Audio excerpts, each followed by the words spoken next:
Well, G'day. hello. Hello, how you doing? Yes. Wait a Oh, minute. there we go. That's, I will open my cam. yep, awesome. Am I G'day. Hi, I'm Aaron. Hi. Nice to meet you. Thank you very much for inviting me. Yes, thank It's you. very, very Well, lovely of you. welcome to the John Clarence Gomez Show, Thank Mr. you very much. Aaron Ware from Thrashn Treasure podcast. And Yeah. and here's the question. What is Thrashn Treasure? Can you tell me about your podcast? Yeah, well, Thrashn Treasure is a podcast where I guess we build a bridge, if you will, between heavy metal, as in headbanging rah rah rah music, and musical theatre. So shows like Phantom of the Opera or Les Miserables, which are two of the most popular ones. And basically, Aaron, I'm the team captain of Team Musical, and my co-host Evan is Team Metal. And we every week we swap over an album, and we review basically what we thought of the album, and we learn about the worlds that we wouldn't have learnt about otherwise. So I would know nothing about metal. I wouldn't know gra gra gra music if not for this, and Evan wouldn't know musicals. So that's really what we do. It's like a yin and yang, if you will. So two opposites come together, and that's our podcast. How did Thrashn Treasure podcast begin? Yeah. Well, I had written a couple of novels called the Toniston Tales. I had three of them. And I had published them, and I sort of thought, well, what do I do next? Well, I've got to sell them, don't I? So I thought I'd start a podcast, but it felt weird doing a podcast on the Toniston Tales. So I thought I might ask a friend, and I've got so many ideas, and I'll ask a couple of friends and see if anyone has if anyone has any interest. And I said to my old co-host Gareth, how come we haven't done a podcast together? And he goes, because you've never asked. And here we are. I came up with the idea in maybe 5 minutes and sort of developed it over a few weeks. And yeah, so we've been doing it for just over a year now. How many episodes you made? How many episodes? Well, we've had, depends on when this airs, we've had 42 that have posted. Pardon me. Yeah. I've been working all day on my Sunday, so I need some coffee just to wake up. Yeah, so we've posted 42 episodes. Most of them have guests.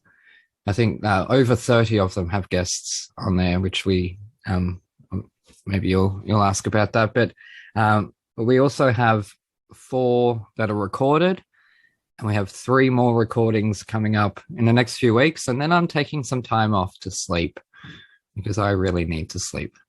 I've been working on episodes all year. Because my podcast also has so many episodes. It has now 37 episodes. And Yep. my followers on Instagram, my followers of my podcast page in Instagram is now 100 plus followers. Oh wow! Congratulations. Yes. I don't even think we've got about 20 on our Instagram because we don't use it. I use Twitter a lot more. So Yes. you're doing a lot better than us there, mate. Yes. Hopefully Because me you'll get a I few more followers. because me I because me I using Instagram than Twitter. Yeah, Yes. that's why. Yeah, so I'm more active on Twitter because it's a lot easier and I don't have to think much. But yes, no, it's been fun. I joke that it's been tiring that I need to sleep, but I'm sure you have fun doing your podcast, and I have a lot of fun doing mine because I get to say some really silly things. What is your latest episodes that will coming? Yeah, well, the episode I've just posted is with a man named Gareth Owen, who is a sound designer. So Wow. Andrew Lloyd Webber's Cinderella, that's just opened up on West End. He did the sound design for that. Back to the Future, the musical, Mamma Mia, the party. Come From Away, which is a very popular musical, and we've had numerous guests from that. What else has he done? He's done Starlight Express in Germany, Young Frankenstein. So he's done maybe 50 shows in the past 10 years, and he's won numerous awards. And he's a fascinating guest because he's also worked with music, with musicians and big concerts. So he knows what it's like to do the sound for a heavy metal band, and he also knows what it's like to do the sound for a musical. So he was the perfect guest for us because he's covered both worlds. So we've got coming up, I can't really give away names, but I can give away some clues. We have got some Disney, we've got another Disney lyricist coming up. We've got somebody who has won an Emmy, a Grammy, and a Tony Award. He's a lyricist and a composer. We've got one of the original cast members of Rent that we're recording with next week. And we also have one of the people who did the voices in The Nightmare Before Christmas. And that'll be our Christmas episode, or one of our Christmas episodes, because we've got two. So those are the episodes that we've got coming up for December. So we try to get the coolest guests that we can find that are willing to come on our silly show. So that's what we got coming up. What is the best episodes do you made? Best episode. So that's a hard one. I'll have to have a look. Let's see. Because we've got so many, it is hard to say, well, so I like this episode more than that episode, because if there's a guest, then I don't want to hurt anyone's feelings. But I think the best episodes are those that no matter how many jokes I write, no matter how much I am prepared or Evan is prepared, at the end of it, we turn around and go, wow, that did not, hang on, that's what's the probably best way to put it is, wow, that was so surprising because of what the guest brought to the recording, whether they were really funny or really informative and insightful, just all sorts of things. And every guest has brought something really different. And the best episodes are those that are funny, informative, surprising, and insightful. So, and a little bit crazy. They have to be a little bit crazy because we want some silliness, because we have to keep the people entertained. The episode I've just posted, actually, I do a bunch of silly noises, like horse noises and popping noises, just for the sake of it, just to introduce our guest. I can do during a recording. Now, most people, they invite their guest on, and, well, from what I can tell, asking people, they invite their guests on and they've got their questions ready. Some people don't have their questions, but they sort of don't really do much planning. I do a lot of planning. So I have to do a lot of writing. I have to write introductions, write reviews. I have to write jokes and questions. But then when I'm recording, I have to host. So I have to be nice and I have to be charismatic, if you will. I have to be funny at the same time. So I have to be thinking of jokes while we're talking. I'm directing an episode. I'm thinking about the edit.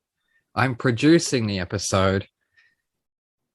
And it's all a lot. It's all on one person's shoulders. So the fact that we've produced so many episodes that I'm incredibly proud of, that I can't pick one that I say that's the best one. That's a credit to every guest that we have had on for what they have brought to the table. But if I was forced to, if you were to twist my arm around and force me to pick one episode, I would say it is episode, I can't remember what number it is. I think it's episode 34 with Andrew Kober from Broadway, because him and I, we talked a little bit beforehand, but I didn't have a co-host for that episode. So it was two strangers coming together to chat for 2 hours. And like we got through all my questions, but it was just so random and such a really cool chat between two people from the opposite sides of the world that ultimately was recorded and put out there for prosperity. So, and I think that's yeah, I would point that out to people as one of the moments where myself as a producer and a host, I had to step up to the plate because I didn't have a co-host to fall onto. Shout out to my co-host. I am so grateful for. But yeah, so I think to answer your question, anything that's surprising, informative, funny, and crazy. Yes. They're the best episodes. Yeah. So yes. What is your very favorite guest in your podcast? Oh, that's a hard one because I love them all. Yeah. I really do. Even They've come love onto all this. my guests. Yes, good. And I think for anyone out there who does a podcast, don't invite anyone on that you don't have respect for. Firstly, respect it doesn't have to be fandom. You don't have to be obsessed with someone's work. Just have respect for them and what they have contributed to society, or to the industry. We've been incredibly lucky because our first guest was the remarkable Alison Fraser, who is the original Trina from In Trousers and March of the Falsettos, if you know your William Finn musicals. And I actually got, I think, about 2 hours on my own with her because Gareth, at the time, like where he was, it was about 4:00 in the morning. So he didn't make the recording. I did. And she sang a song for me personally. It was right before Christmas, so that was my Christmas present. But she took a chance on us, and I am so eternally grateful. The second guest was my friend Jonathan X, and then I was very lucky doing the work that I've done in the past, that I knew some people in industry, or at least made connections, that I could turn to those people first and say, hey, we're doing this podcast. We haven't made an episode yet, but would you come on as a guest, hypothetically? And I got yeses across the board there. So we were very, very lucky. But then once Alison said yes, we're like, you are first because you are my diva from Broadway. And but then there's been like a guest like Tim Doyle, who he's a writer for television. And I was watching one of his shows and there was a joke in it that I thought was so funny. It was so silly, so stupid. It was from a show called Dinosaurs. If anyone remembers, there was a little baby that would hit the dad and say, "Not the mama." And it became so massively popular. It was created by Jim Henson, who created The Muppets. Yes. So it's one of those iconic shows that I grew up with and loved. And I was rewatching it on Disney Plus, and I saw this joke, and it was so stupid, so funny, that I tweeted that writer of that episode, Tim Doyle, and I said, "This is so stupid and funny. I love it. I have stopped eating dinner because I've laughed my head off. Would you come on my podcast just so we can celebrate your work and this amazing career he's had?" And then, so he came on, and that recording was bad. So he ended up coming back. So I've ended up having 4 hours with this guy, this amazing writer, whose work I have looked up to my whole life, but didn't realize who I was looking up to. Somebody who I have been credited with in the past on a project. So I'm in Australia, in Melbourne, but my name is a couple of names away from this man, Tim Doyle, who has worked on The Big Bang Theory and, as I say, Dinosaurs. The Kids Are All Right. He was on Last Man Standing with Tim Allen. Like he's written on a lot of sitcoms, and he came on my show, and he was a fantastic guest. And then he passed on a message to us to Mr. Kirk Thatcher, who is a Muppets director. And he's also done Star Trek, Star Wars, E.T. He was in Spider-Man Homecoming. He has done so much over the years. So the best episodes, the best guests to me are the ones that, even though I know their work, I'm still surprised by what happened. So again, it's all about being surprised by this. And I never want that surprise to die, because with surprise comes excitement. And if I'm not excited about the show that I'm doing, then what's the point? That's the way I say it. And here is the last question. Yeah. Give some advice to people who wants to start a podcast, and can you encourage our listeners to listen to your podcast, Thrashn Treasure? Can you say that last little bit again? Because there's a little bit of background noise. Yes. Can you give some advice to people who wants to start a podcast? And can you encourage our listener to listen to your podcast, Thrashn Treasure? Yep. Tell everyone where to find it. Yep. Okay. So I have a lot of advice because I listen to other people's podcasts and I see the mistakes that people make. Okay. Firstly, care about what you are doing. As I said before, you must be excited and surprised and care about every one of your guests with respect, but care about what you are putting out into the world. Listen to it over beforehand. Get someone else to listen to it and make sure that the sound is good. The leveling, the volume, because we had some problems in our early episodes, which I've fixed up most of it now. So the earlier episodes are much easier to listen to because of the sound-wise. Practice and do tests. So care about what you're doing. Secondly, when you come up with your show idea, it's all good to want to do a podcast, but have a concept because there are thousands and thousands of podcasts out there. And a lot of them are very much the same thing over and over again. And I think that's why I have a lot of people. I even have guests that we come on, people who have Tony Awards will ask me, how have you gotten the guests you've gotten? And I'm like, I know, I'm some kid in Australia. Well, I'm not some kid, obviously, because I'm going to be 40 in a couple of years. But I think it has nothing to do with me or the quality of the show. I think it has to do with the concept. The fact that I'm approaching people saying, here is the concept of the show. And that's what makes them raise an eyebrow. So have a strong concept.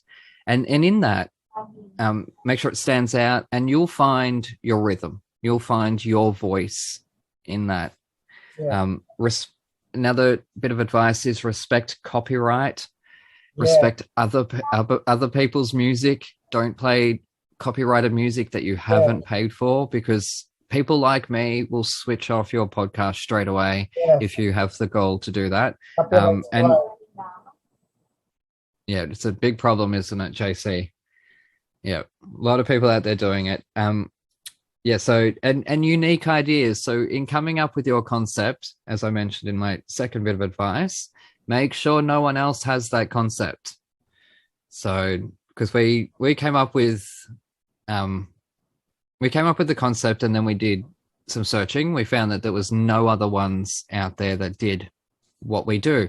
But there was a lot of podcasts where someone who loves musicals would teach someone who doesn't know musicals about them, or someone who knows heavy metal would teach someone about heavy metal.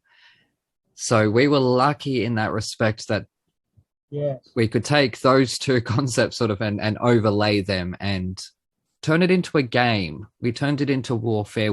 Our number one thing is it's a comedy show first and foremost. So as long as people are laughing, I want people to laugh. That's all that's important. As I said before, sound leveling, so important. And the quality of the sound, make sure headphones are always really good to use, because then the sound of the person you're talking to on the computer will often come through when it comes through the speakers, will then pick up by the microphone. And when you're using something like Zoom, it takes priority over who's on the laptop or the computer at the time. So when two people are talking at the same time, or someone says a joke, or is just being really funny and someone's laughing, that laughter will often get drowned out. So no one knows that someone's funny because the laughter's gone. So that's my thing. And have no expectations that anybody will come on your show or that anybody will listen, because there's thousands of us out there, and if you expect anyone to listen to your show or listen to your song, read your book, or anything like that, you're going to be disappointed. Only ever hope that they do. Hope for the best, but prepare for the worst, because there's no obligations. And so I've got, lastly, any guest out there who says to you, my fee is this, say thank you, but no thank you, because I have never heard of anybody paying, maybe someone like RuPaul, or maybe if Lady Gaga had a podcast, she would be able to afford to pay people, but podcasters are essentially amateur radio. We don't earn money. Guests come on our show because they've got the goodness in their hearts too. They've got, a spare hour or so that they're willing to give up for it. But anyone who says to you, this is my fee, say thank you, but no thank you, because no one else is paying their guests. Why should this person be charging for it? So I've had to say no to a few people along the way. A few people that I asked, I said, no, it's all right. Look, I didn't pay Michael Cerverus. I didn't pay Joanna Gleason. Why am I paying you, who's done one Broadway show? And that makes me sound like a mean person, to say it nicely. But it also makes them look a little bit arrogant. Look, I understand actors are out of work. So are normal people. We're all out of work at the moment with COVID. So, anyways, those are my advices. Lots of advice. Can you encourage our listeners to listen to your podcast, Thrashn Treasure? Yeah. You can find it. Pardon me? Can you encourage our listeners to listen to your podcast? You can find it on Spotify. Just search Thrash, THRASHN Treasure. So it's a play on Thrashn Treasure, which is obviously thank you, an expression. So you look for it on Spotify, Apple Podcasts, and everywhere. So thank you very much, JC. It was an absolute honor. Thank you for guesting to my podcast. Bye. Malami salama. Bye. Bye po. Take care. Bye.